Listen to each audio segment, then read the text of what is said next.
Ladies and gentlemen, welcome back to the Nashville Tour Stop Podcast. My name is Aaron, and across the table from me today is one of, I think you're our second guest to only use one name. Ooh. Most people are first name, last name. Some people are first name, middle name, last name. Some people are band name. You are Tarrah. Ladies and gentlemen, welcome Tarrah to the show, everybody. Thank you, Aaron. Hi, Tarrah. I'm so excited to be here talking with you. I'm excited to have you. We've been friends for a while. Yeah. I like to start all of our episodes the same way, or at least relatively the same way. Do you remember how me and you met? I do remember. Because I don't. Well, you met a lot of people. Can you refresh my memory? Can you tell me how we met? So it's fair that you don't remember. I met you because I slid in the Tour Stop DMs, baby. Of course you did. Of course I did. It was before I lived in Nashville, and I followed Tour Stop because I was trying to do my research on all things Nashville, the cool places to be and play. What year did you move here? I moved here last year, 2021. 2021. August 2021. But yeah, and I was making a trip here, I guess, in May 2021, something like that, before I moved. So I had DM'd Tour Stop, hey, I'm going to be out there. I'd love to play. And then the rest is history. Here we are. Here we are now. You've played a bunch of shows for me. You're now on the podcast. I know. It's really full circle. I remember before I even really met you and was playing Tour Stop on that trip, I had made another trip and I was like, I got to go check out Tour Stop. And I was just a little fangirl in the back of Belcourt, wow, look at all these cool people. What's cool is that knowing people listen, and we actually for the first time booked a listener. Nick Rifkin, I know you're listening, buddy, all the way from New Jersey. Came to play the show because he listened to the podcast. What? That's so wild. It's That's cool really getting to know that we're doing something that people are listening to, and if you're one of those people that's listening to the show and you're like, hell, I want to go play Nashville Tour Stop. Yeah, we're not very red tapey. We like our fans, and we like to do cool shit for the people we like. You're the most friendly, welcoming. Playing Tour Stop before I even moved and already knowing you, it made me feel a lot more comfortable when I did move to town. I have this connection, and I've made so many friends at Tour Stop, and it's been such a great opportunity to play. So thanks for that. Well, gas me up, girl. I will. I'm going to be your hype woman. Well, let's go backwards. Before you and I met, let's talk about that Southern accent. Where are you from? I don't know what you're talking about. I'm from North Carolina. That is southeastern North thick Carolina. North Carolina accent. Yeah, I always get Alabama or Kentucky, and I'm like, no, I'm sorry girl. If you're listening from Alabama. I'm about to do my Alabama accent. Yeah, it's one of those. Yeah, no. North Carolina, you're kind of like you got that molasses spilling out of your mouth. No, I feel like mine's not even bad compared to a lot of people where I'm from. But since I've moved to Nashville, it's weird. I've gotten made fun of more than I lived in Raleigh in North Carolina before I moved here, and which there's people there from everywhere that aren't from the South, and I never really got made fun of that much though. And here, I thought it would be because it's you thought Tennessee. It'd sound more Southern. Yeah, and everybody's like, where are you from? You thought you'd hear a lot more people singing about sugar shakers. God, Sorry, I don't FGL. need to hear any more people singing about sugar shakers. So how did you get your start in music? Did it come really early, or did you kind of pick it up later in life? Really early. My mom was always saying I was singing before I could talk, which I bet everyone's mom says that. But, my mom was always really into music. She sings a little bit. She would sing in church. And I remember when I was 2-3 years old, she just always had cassette tapes playing and stuff. Right. And I would sing along. So I always loved to sing. And when I was 4 or 5, I was yeah, I'm going to be a singer. So then my parents put me in voice lessons when I was 8. Did that for a few years. I would just sing all around. Were you in the church choir and everything? Yeah, I did the whole church thing. I would sing at different festivals, sing the national anthem at ball games. That's cool. But it was in my super small town and the areas surrounding it, which was still cool. How many people? My town's less than 1,500 people. That's an actual small town. Yeah, no, it is. I love how many country singers are I'm from a small town. It's called Chicago. And I'm you can get out of here. Yeah, I know. People think like if it's like 30,000 people, I'm like, I guess it is a small town compared to like Nashville, but I'm like, So like, it's not really. No, if your town has more than 5 digits, Yeah. like, it's not a small town. Yeah. My dad grew up in a town called Otterville, Missouri. Otterville. They had 300 people. Wow. He grew up in a literal one-horse town. All the listeners of the podcast, it's just the entire town. If you want to know what an actual small town is, go to Otterville, Missouri. Like, oh my god! So their town was so small that my dad and his I guess his parents, my grandparents and his brothers, they were actually like the popular family, not because they were like super cool, but because my grandpa is, and I guess was whatever, a real handyman. So he would fix stuff around the house, but they had all the kids playing football in their yard and games and stuff. He installed a water fountain outside so that kids weren't just drinking from the hose. So they had an actual push button water fountain outside of their house. That is so cool. And they put it there because my grandma didn't like all the neighborhood kids coming inside. Oh my gosh. So wait, so then it just like drew all the They drew all the other kids. They became popular because they had a push button water fountain. That's awesome. That's I love that. Small town America. That's what makes you popular the American in the 50s. dream. That's amazing.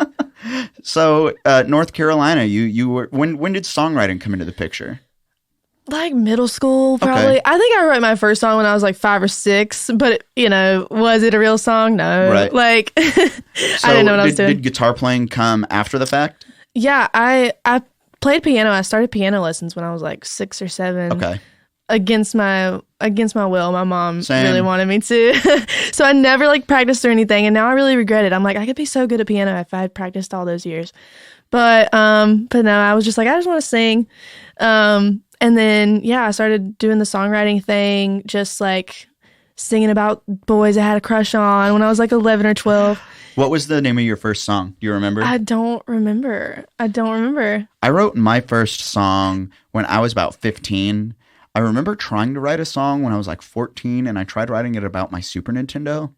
Oh my God. But naturally, wasn't a lot to write about. The first song I wrote was called The Day Before, and it was about a girl I had a crush on named Laura. Oh, I love Laura that you Davis, remember that. If you're listening, I still love you. This one's and for you. congratulations on getting married. Oh. Yep, that's how it goes. That's how it goes. Yeah. But it's songwriting came into the picture because you felt like you had something to say. Yeah, I mean, Isn't that why we all do it? I was like a shy, like when I was really little, I was sassy and everything, as I am. When you were little, now, you were sassy? as I am now. Oh, baloney. Bullshit here. No, but like I was like that when I was little, and then I got out of it. Like when I was like, I guess in grade school and like middle school, high school, I was really quiet. I was like the quiet kid, and Were you so pretty shy? I was, like I just like would keep to myself. Like I was friends with everyone, like nice to everyone, but like I just kind of like I wasn't popular. You know what I mean? Which what even is popular? But what do you think it was that kind of changed that dynamic from being a quiet girl to being a little bit more outgoing? Was it songwriting?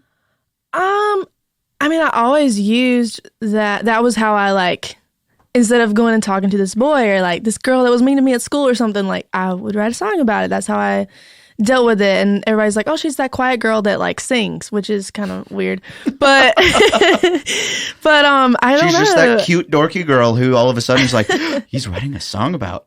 Yeah, like, but I didn't share, like, no one knew I wrote songs. No, not my parents, like, no one.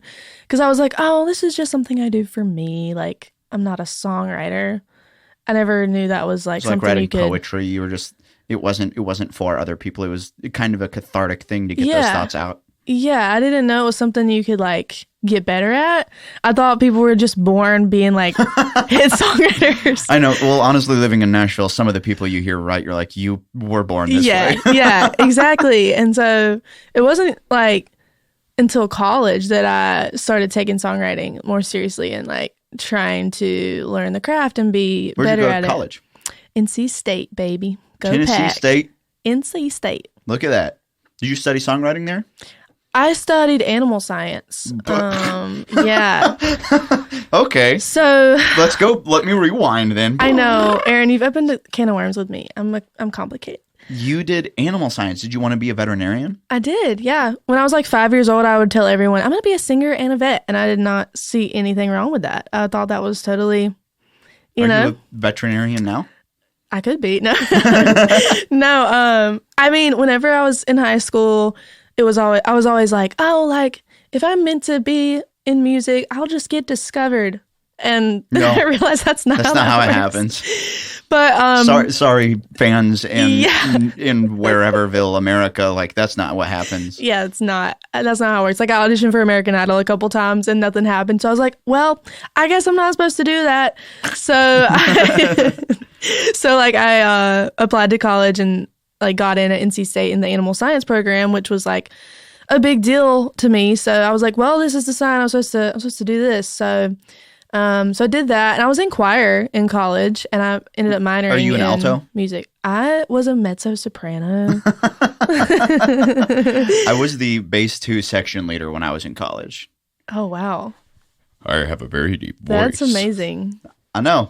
I was quite the choir boy. I was in a traveling a cappella group. Oh my gosh, I know. I wanted feel to like do we're getting to know each acapella. other better right now. I know. I love it. It's so fun. Why haven't we done this before? That's really why I love doing this podcast, is because for those of you listening, I have most of the time my friends on, people that I'm quite close with, or I would consider myself close with, because they've played my shows and we hang out and do all of these things. But then I get to have people like Tarrah on, and she's like, I was going to be a veterinarian. And I'm like, well, shit, I've known you for a year and didn't know that. Everyone says that. They're like, everyone's like, oh yeah, I wanted to be a vet. It's like, no, like I went to school for it. Like I was like pre-vet was my track and everything. I worked at animal hospitals and stuff, but yeah, I don't know. Somewhere along the way, I was like, I'm not completely in this, and vet school's a lot. So I was like, if I do that, I have to. It would have been a lot more of a commitment for your life. Yeah, and I would have basically just committed to like music being a hobby and never being something I could do more with. And you don't want music to be the fallback. Let veterinary sciences be the fallback. Exactly. I was like, that'll always be there. That's like saying, oh, I didn't do this thing, but I fell up onto something that's also pretty sweet. Right.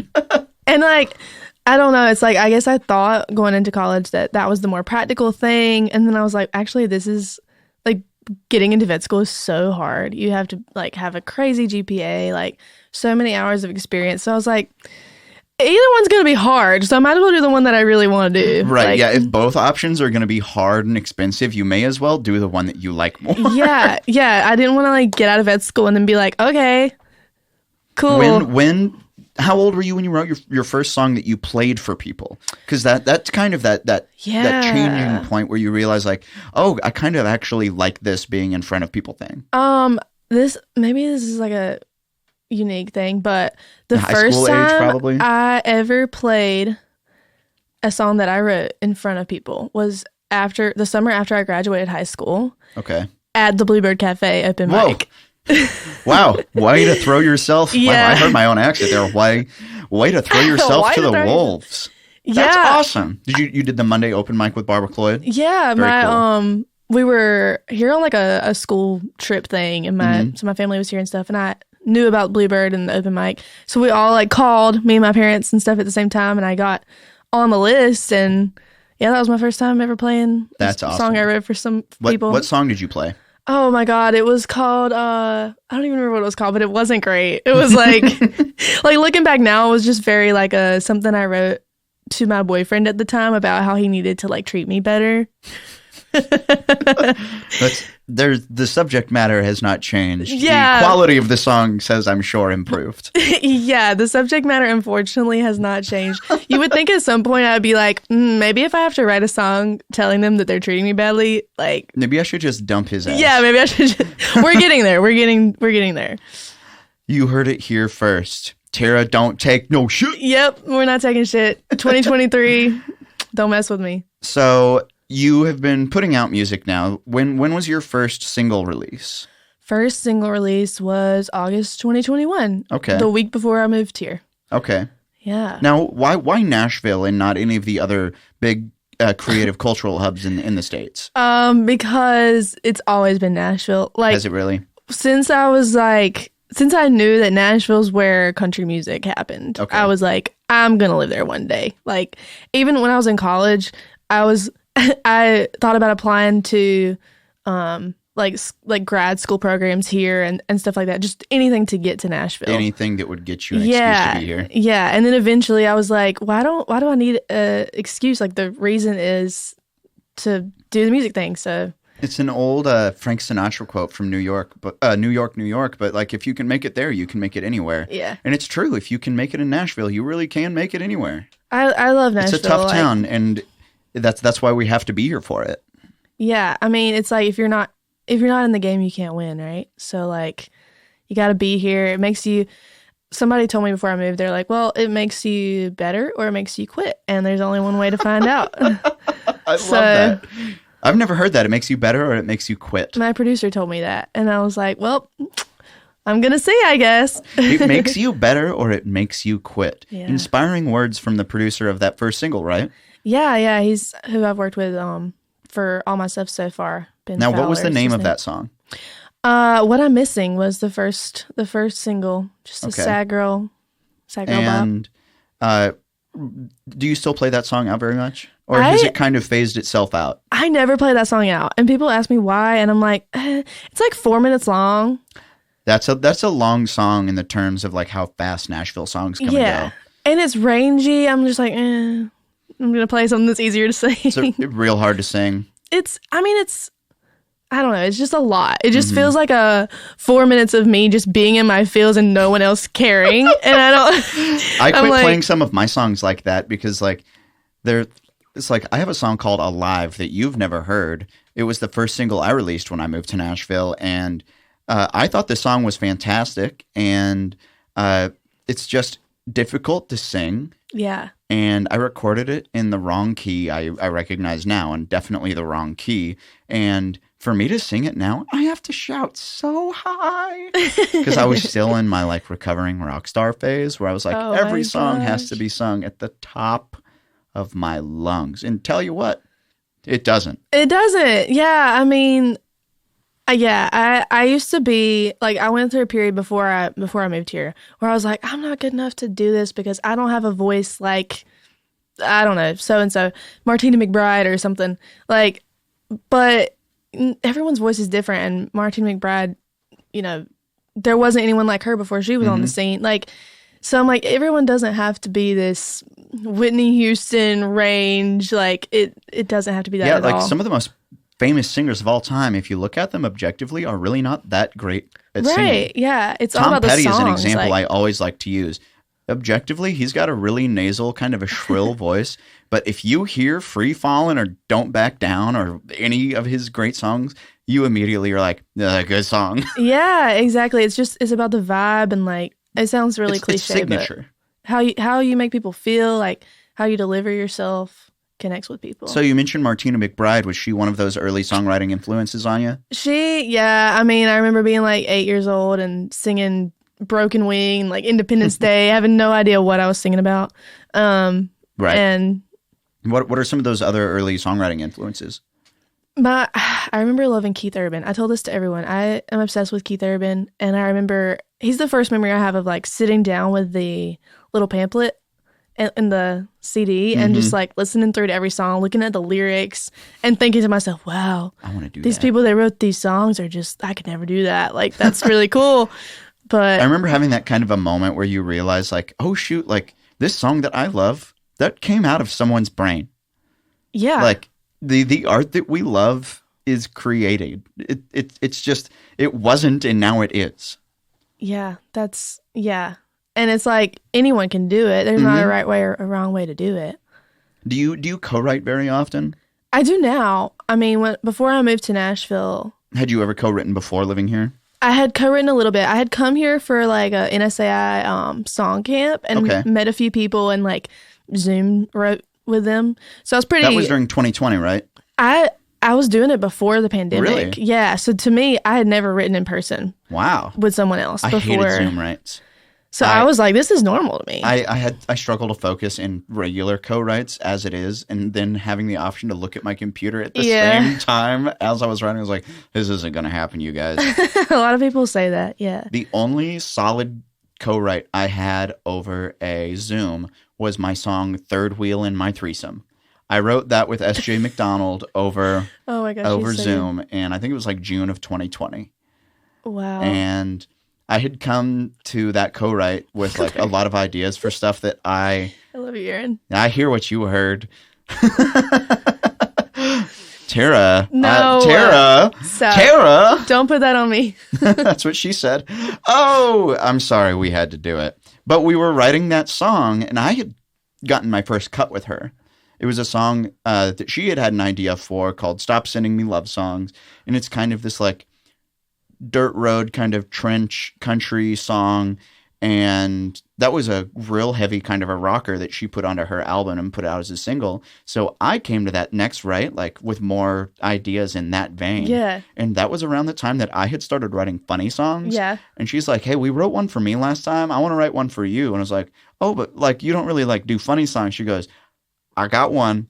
Oh my gosh. I was like, okay, what is it? She says, I want to write a song called The Third Wheel in My Threesome. And I was like, that's the funniest thing I've ever heard. Let's write that. That's amazing. That's so great. I love your funny songs. I mean, I actually really love your serious songs too. Like the few times I've heard you do them, I'm like, oh my God, he has like legit great You're like, oh my God, Aaron writes actual music? No, it's all actual music. It's all creative. It's all clever and really cool.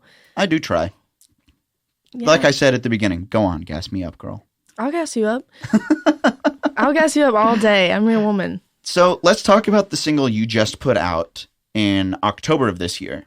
Yes. So that is called Used to It. That is called Used to It. When did you write that? Who did you write it with? What was the recording process like?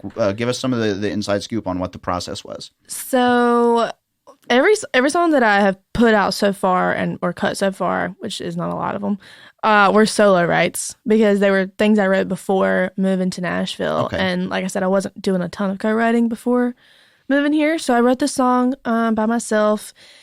It was after that trip when I was here in 2021 in like May. And I played Tour Stop for the first time and like met you for the first time.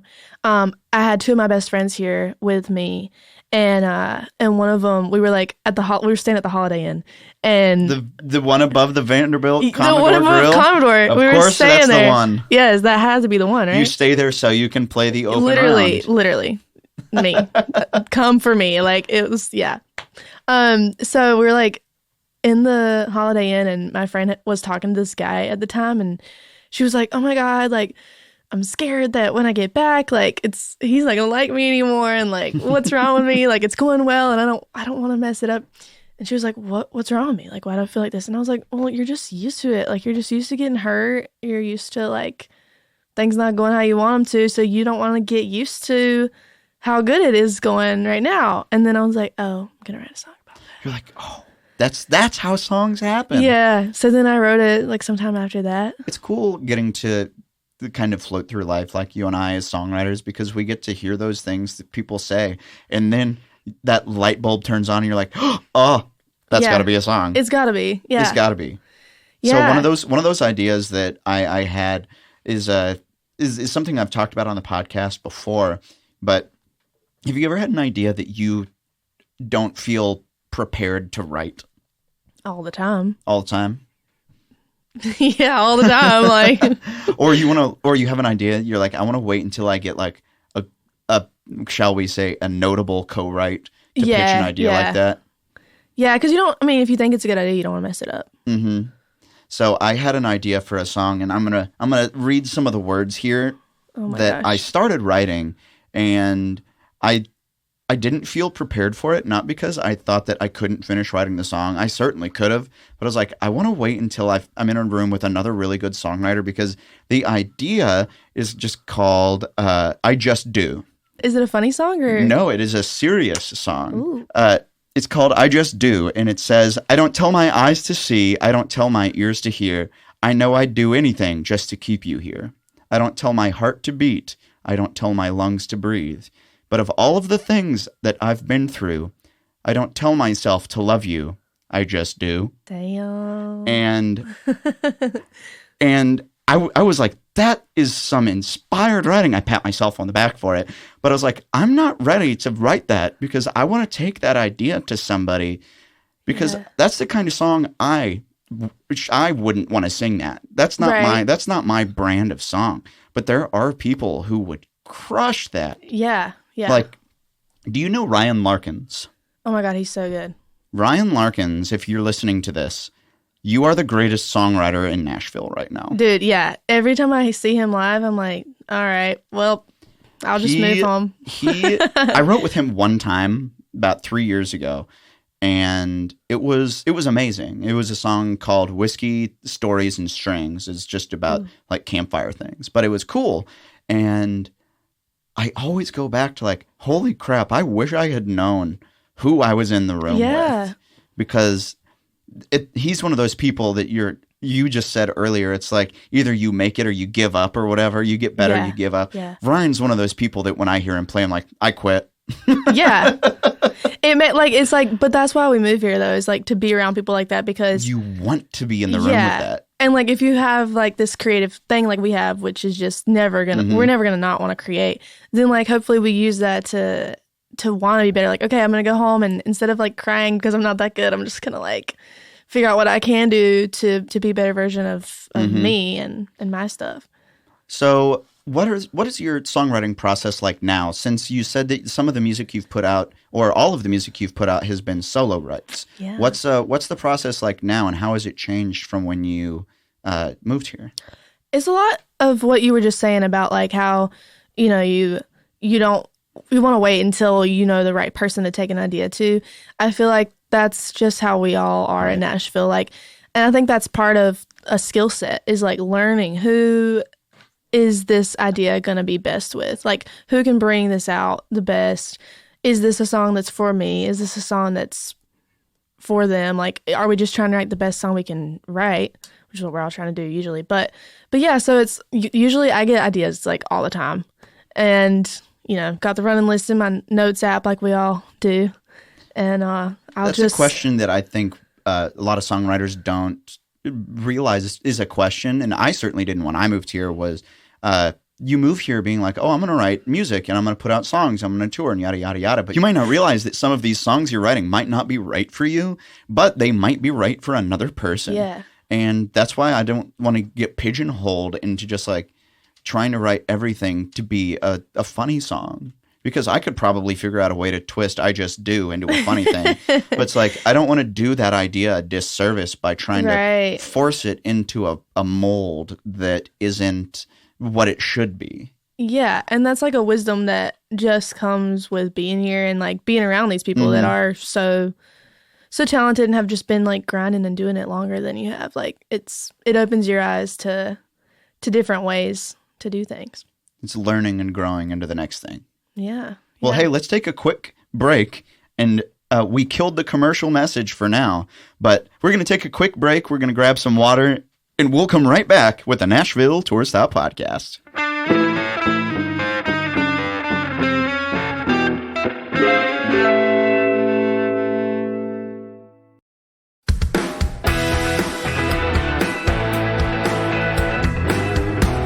And we're back with the Nashville Tour Stop Podcast. Across the table from me today is Tarrah, one of the only single name guests we've ever had. And see, it's pretty ballsy going by a single name because it's like Cher, Bono, Madonna, Tarrah. Yeah, exactly. That's what I try to give people. I'm like, Beyonce. No one questions it. No one questions it. She is Beyonce. She is Rihanna. Yeah. She is Tarrah. Exactly.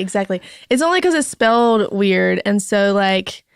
It's the same frontwards as it is backwards. I'm kidding. I could have been like, wait, what? It's funny because doing what I do with shows, I meet so many people using like special artist names. Yeah. I did have one person who just wanted to go by Alex. Like, that's not quite signature enough. Is it spelled different? It's like Alex. No. He was just like, I'm Alex. And I was like, Alex what? He goes, no, just Alex. It's like, what if he called himself just Alex? That's better. That's better, yeah. I'd be like, that's just Alex. And there's a songwriter here in town named Robert Daniels. Do you know Robert Daniels? Yeah. He's wonderful guy. But shout out Robert Daniels. But at all of his shows, he starts his first song playing a little bit underneath him, and he's like, "Hey everybody, my name is Robert Daniels," and then he plays his song. Cool. And then at the very end, he starts his last song saying, "Well, I'm still Robert Daniels." Oh my God. And then that's his Instagram handle. He's I'm still Robert Daniels. So I'm just Alex that. would be a pretty good one. I'm just Alex, yeah. I actually kind of like that for a band name. Yeah, that's really cool. I'm taking it. Okay, write it down. Write it down right now. So I'm just Alex, and people are like, "Oh, is your name Alex?" Be like, "No, it's Aaron." I'm like, "Why are you just Alex?" Be like, "I'm just Alex." That's the point. That's the point. You don't see it coming. Okay, so you put out "Used to It" in October of this year, yes. But let's go back a little bit before "Used to It" came out, and let's talk about "Tabs on You." Yeah. That's another song.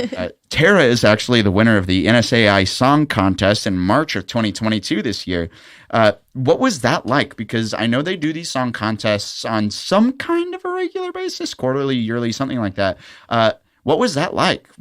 Yeah, they do it. They do it yearly, and it's kind of a long story. Like, do you want the short version? Like, we have literally as long as you want. Well, the kind of long version is that when I was still in college at NC State, I had one semester of college left, and I was at that point where I was like, I really want to do this music thing and not like do the vet thing or like whatever.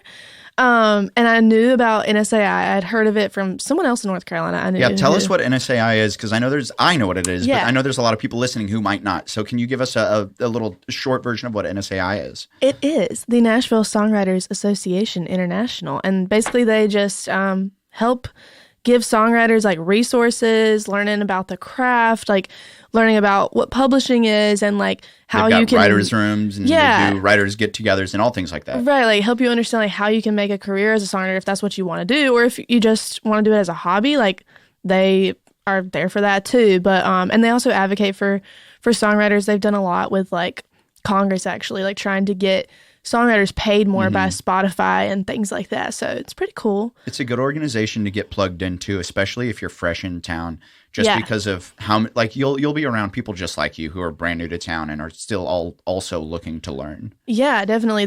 They've connected me like before with writers. Like their reps will be like, "Oh, hey, like I think you would write well with this other member that we have or whatever." So if you're a writer, like definitely get involved with it. But I think it's nsai.org is their website. I think or .com. Or like NashvilleSongwriters.com or something maybe. Yeah, so the NSAI organization is a great thing to get plugged into, but how did the song contest come into the picture?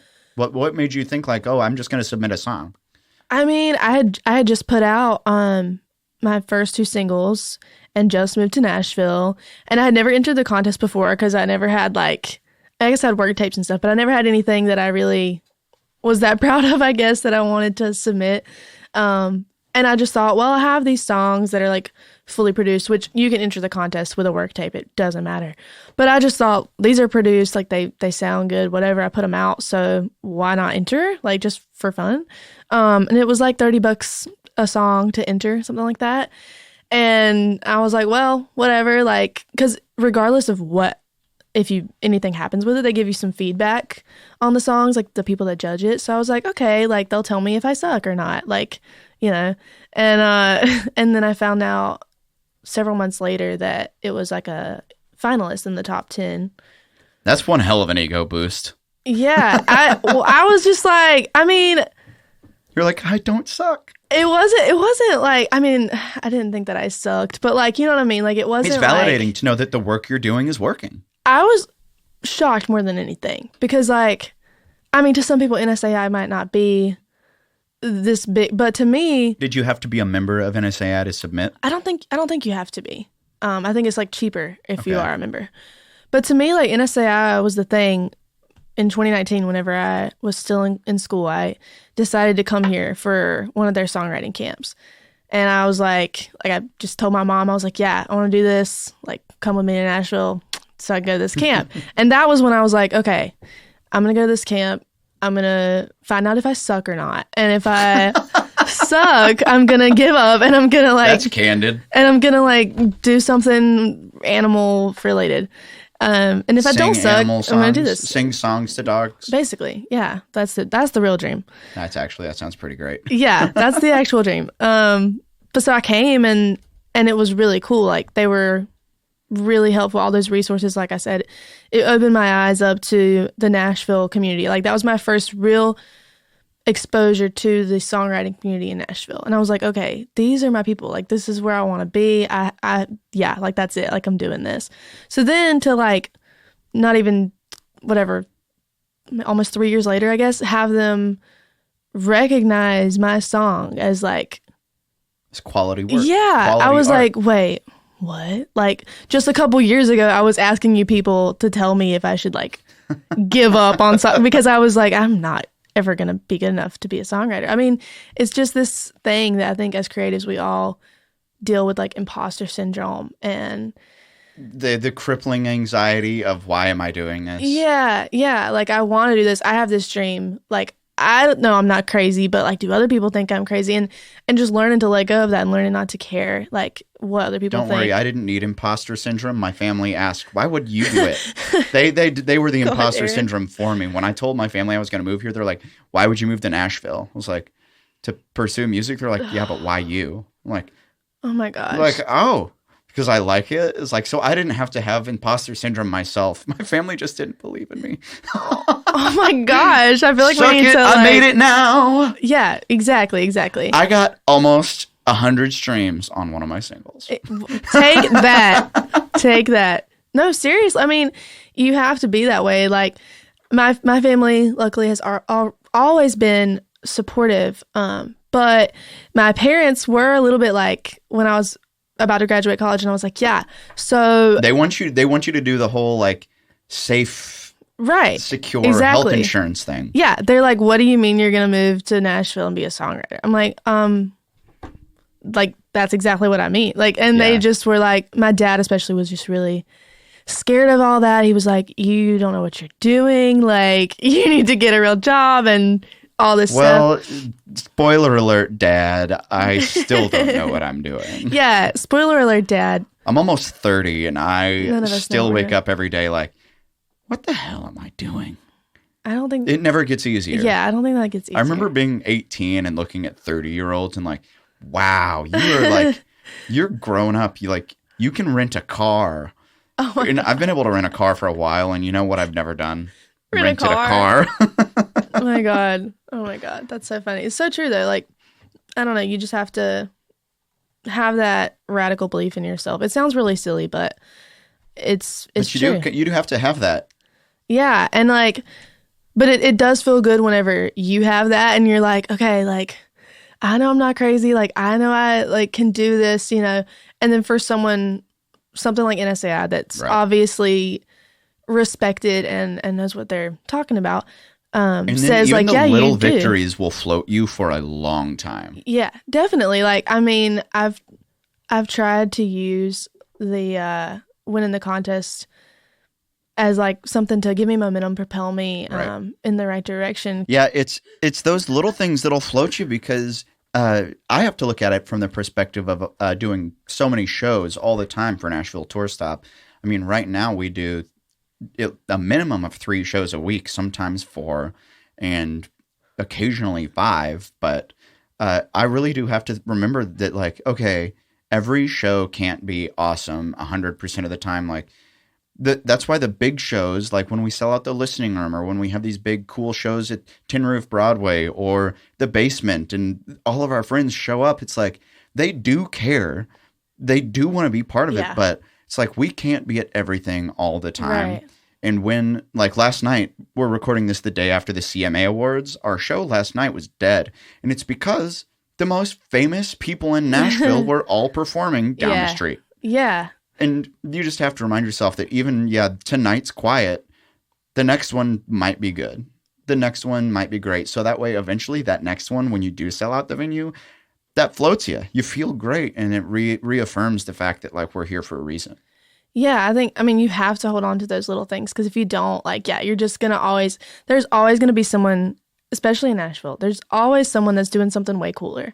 there's always someone that's like way better. I mean, that's just the name of the game. But I think it's just learning, which is something that I've really been trying to learn this year, is like, you know, it can be overwhelming, but just trying to focus on what I'm here to do and like being the best Tarrah, the best like songwriter I can be, like not trying to be like caught up in what everyone else is doing. Because I talked to Kaylee Steffel on our previous episode about a similar thing, about how even if somebody else has these things happening and cool, you did a big show, you had a great single, anything like that, it doesn't discount the fact that the successes you've had at this point in your career it doesn't mean those aren't important.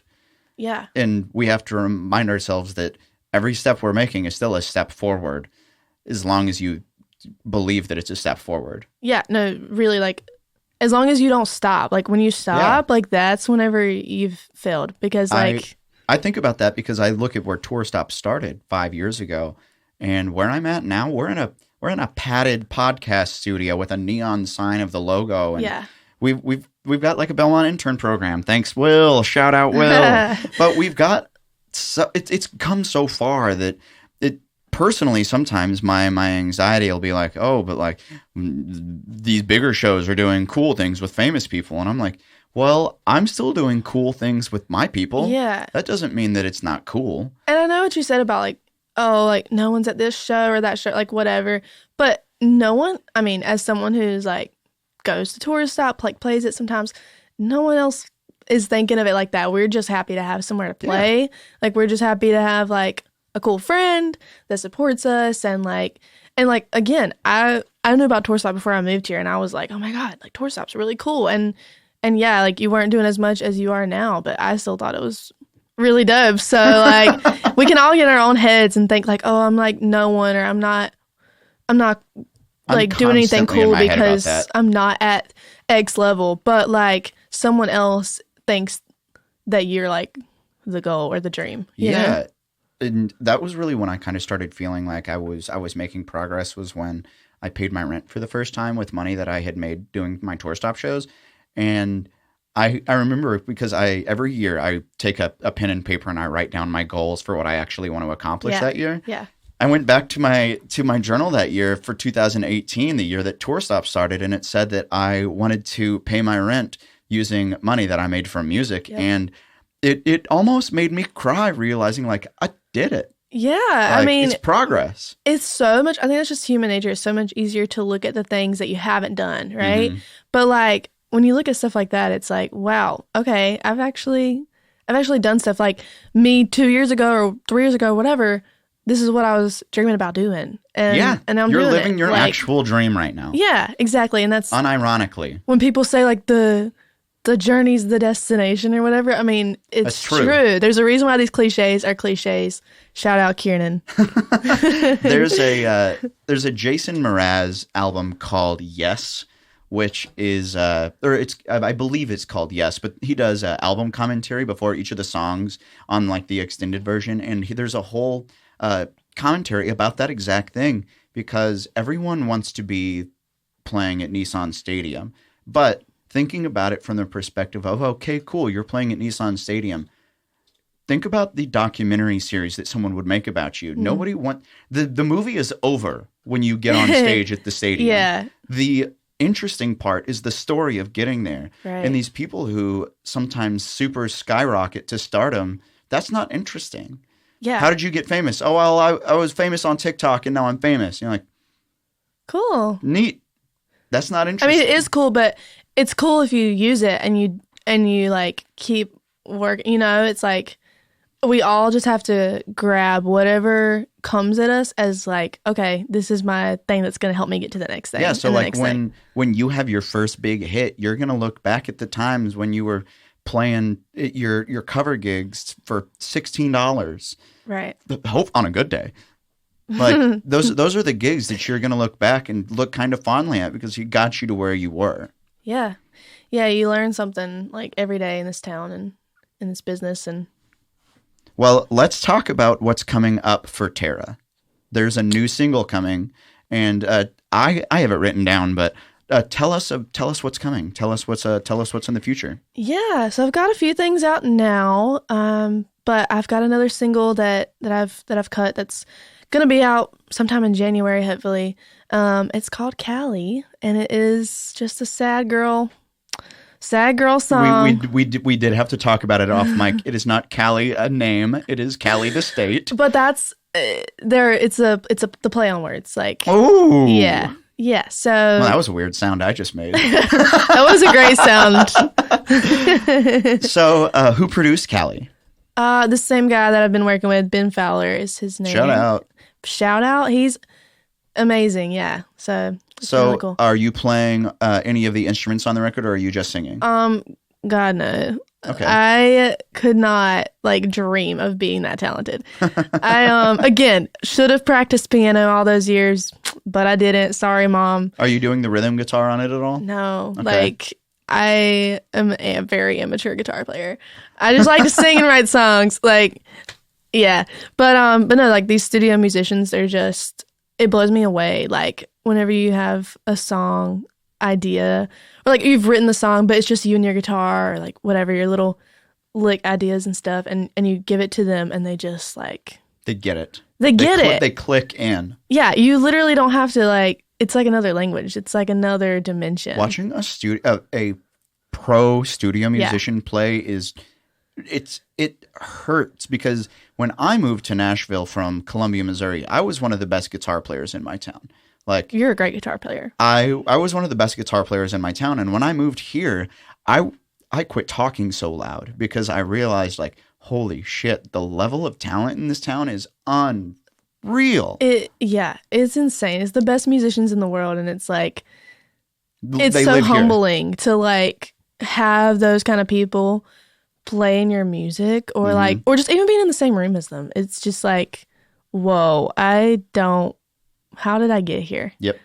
And it's those kind of things we were talking about, that's yeah, I'm not, some big major artist that's got all this money coming my way to help me fund a project like that, but I'm still making it happen for myself somehow. And you gotta just take those experiences for what they are, and hold on to that joy that you get from being around those people. Well, we'll keep people in the loop about Callie when that's ready. When you have a pre-save, let me know. Yeah, I'm really excited about it. It's the most personal song I think that I've put out so far, and I wrote it again over a year ago. But was this another solo, right? It was another solo, right? And this one I never thought I would put out. Okay. I thought it was just why not? Because it was a therapeutic thing. I was dating this guy who was moving to California, and I remember getting this idea for the song and kind of writing most of it while he was on a trip there to visit where he was going to live and stuff. And it was just my way of coping with that situation. And I started playing it out a little bit, thinking no one's ever going to relate to this. But I really think whenever you're authentic and you're just really honest about whatever's going on in your life, people gravitate to that. They find their own story. People can hear the truth, and they want to relate. Yeah, exactly. That's what music's all about, the human connection, the human experience. Make someone feel something. Yeah. Well, Tarrah, thank you for being on the podcast today. Can you give us your plugs? Tell people where they can find you. I know you do shows around town all the time. Tell people where they might be able to watch you, where they can find your calendars, where you're playing. Yeah. Give us your plugs. All my stuff is Tarrah, Tarrah, Tarrah.music is all my Instagram, TikTok, Facebook handles. The website is tarrahmusic.com. And you can find all my shows on the website, or I usually post on Instagram wherever I'm playing, just all over town, Broadway, wherever you have I can. Cover gigs quite often. Yeah, just trying to do the thing. Do you have a regular day job? I do not. Look at you. You made it. Okay, yes. But, and that's one of those things we were saying, when I think about that, I'm I dreamed about doing music Playing full-time. music full time. Yeah. You did it. I mean, hopefully you're living the dream someone else is only thinking about. Yeah. I hope that it's just going to, continue to grow exponentially, but yeah, it's been fun so far. So yeah, Now- everybody can follow me and see where I'm going to be playing. Follow Tarrah.music on your socials. Now, I want to ask you one more thing that I may know the answer to as a country music fan, but are there any specific places that you'd like to play in your career? Yeah, it's like the same. dreams. It's I mean, the Opry is like, come on. That's the Like end all be all. the Ryman, I mean, that is Are there any like North Carolina places back in your hometown that would be special to play at? I mean, it would be really cool to like one day, like a dream would be like to headline like some big festivals back home and stuff that I grew up going to as a kid. That would be super cool. Or like just to play in Raleigh where I used to go to concerts and like get those lawn tickets, you know? Like that would be super cool. Be on those big festivals. To be on the other side of it and stuff, yeah. So one day. One day. Yeah. We'll do tour stop at the Ryman. I'll have you come up and do Oh it. my gosh. Tour stop at the Ryman, that better be a goal of yours. That better be something you got written down somewhere. We're working on some things. Oh, okay. We're working on some things. But y'all, thank you so much for being here today. I would like to remind you, follow us on your podcast platforms and leave us a 5-star review. It's so important to all of you who are listening that you tell people you like it, because clearly people are listening for the first time in my life. I'm doing something that people actually enjoy. Woohoo. Woohoo. I'll pat myself on the back. But the announcement, it is not ready yet, but I'll go ahead and do the soft announcement. We're going to launch a Patreon for our podcast. There's going to be 4 different levels of involvement. They'll each offer something different, however you'd like to be involved. And it's not quite ready yet. We're getting all of the bonus content recorded now. And I'll make a big formal announcement on all of our social medias and here on the podcast when it's ready. But get ready, because it's gonna be here soon, and probably sooner than I think it is. Just kind of like all the rest of my stuff in my life. But who knows? Keep your eyes and your ears peeled for the Patreon for Nashville Tour Stop. In the meantime, if you'd like to follow me personally, you can check me out on Instagram and TikTok at the Aaron Schilb. I don't really post on my personal account, but you can see the things that I have done, maybe. More importantly, you can follow us at Nashville Tour Stop on all of your social media platforms. Check us out at NashvilleTourStop.com on the web. You can find all of our merchandise available there. You can find our full events calendar. We have live shows at the moment. This is November 2022, the year of our Lord Blake Shelton. And we have shows Monday, Tuesday, and Wednesday nights every week right now. And those show schedules are pretty set, but every now and then we have pop-up shows everywhere else, and we just have ourselves a good old time. So remember, even though we are out of time for today, do remember that all roads lead right back here to the Nashville Tour Stop. Yeehaw, motherfucker!